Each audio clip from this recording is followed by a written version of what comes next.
Urban sprawl. You've probably heard of it. But what is it? And why should you care? Urban sprawl is the expansive and sometimes reckless growth of a city's area. Does Calgary have urban sprawl? You bet. In fact, Calgary has a geographical footprint the same size as New York City, but only 15% of the population. That means Calgary's housing is really spread out.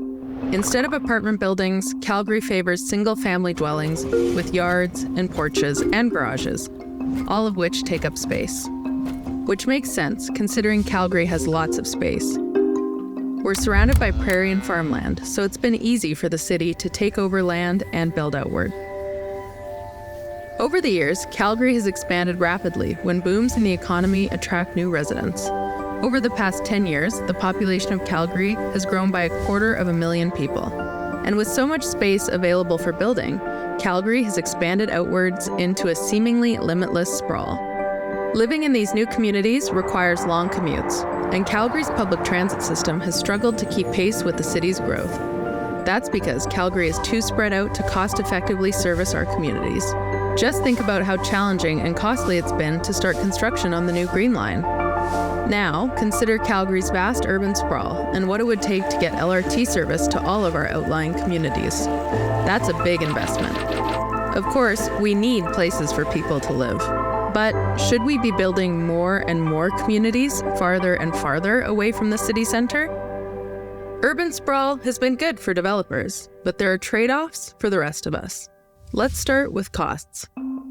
When a new community goes up on the outskirts of town, developers pay the city a levy to cover the costs of building roads, sidewalks, parks, and other critical infrastructure for the new community.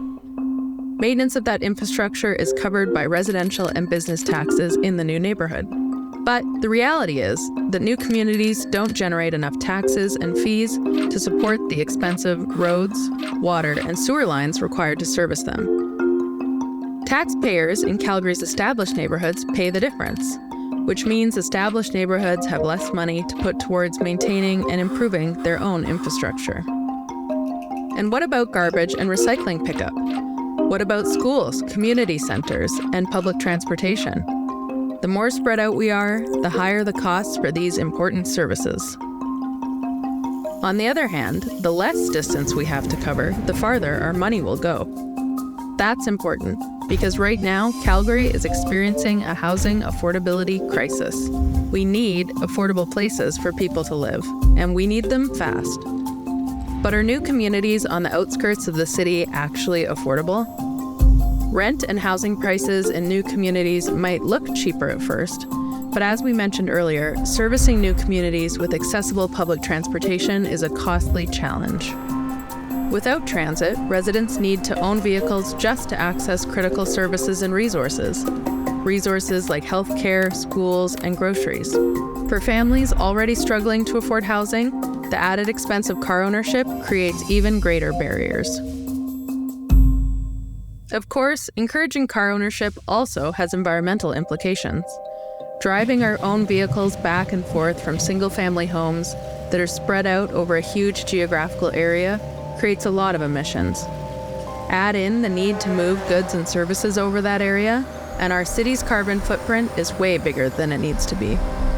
And the environmental impacts of urban sprawl aren't limited to just vehicle emissions. Urban sprawl also eliminates natural landscapes that trap carbon, produce oxygen, and protect our communities from natural disasters and extreme weather events like floods. When natural spaces are taken over to build new communities, they get replaced by paved roads, house lots, and strip malls. And when natural spaces disappear, so do the wildlife that live there. By destroying precious natural habitat, urban sprawl erodes biodiversity. On the other hand, increasing the density of an urban habitat that already exists promotes economic exchange for the people who live there. It creates opportunities for local businesses to thrive and makes it easier for people to find jobs, get to work, and access the services they need. So, what can we conclude about urban sprawl? Every dollar the city spends on urban sprawl is one less dollar to invest in the communities we already have. That includes newer communities already established on the fringe. That's why it's becoming more and more important for Calgary to curb urban sprawl and to increase density of existing communities. It's not about limiting growth, it's about planning how we grow and making smart investments so that our money and our resources go farther.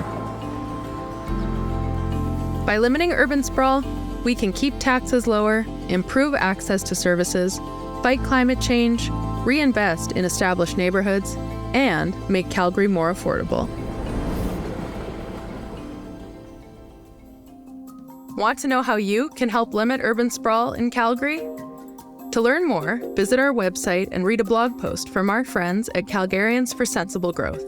And while you're there, sign up for our email list to get updates about how you can help make our city better.